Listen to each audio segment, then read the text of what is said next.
Hey, my name is Mark Neufeld. I'm here for the opening of my show called the Undiscovered Continent. It's a show here at Deluge. And the title, it's hard to exactly say where the title came from, but I was interested in making some abstract paintings.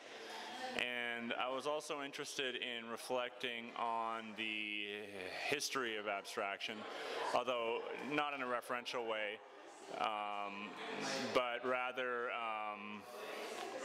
in some other way. So the notion of an undiscovered continent to me is a place of discovery. At the same time, I realized, in a certain sense, abstraction in painting, it's a question of something, whether there is something, as some such thing as an undiscovered place for painting. So I kind of wanted the work to enact this question. This question of, on the one hand, yeah, discovery.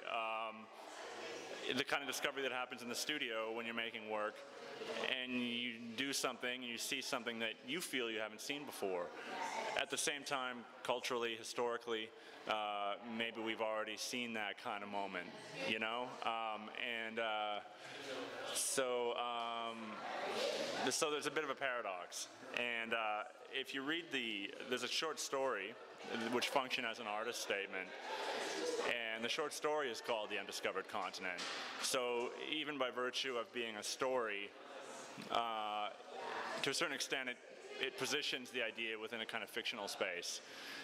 And that fictional space is maybe a space where we could still imagine that there is potential for something new. The work itself then is a series of small paintings mostly, which try to engage in this notion of gesture and in the notion of something being unfinished or something being new or exciting. And at the same time, I think they sort of allude to that. There's a kind of self-consciousness or a kind of staging of that moment as well in the work. And that occurs through the placement of shadows, sort of trompe-l'oeil kind of effects, which then reframe the gesture and the openness of the gesture and the immediacy of the gesture, and to a certain extent they mediate the gesture in the work. And I think that's about all I could say about it.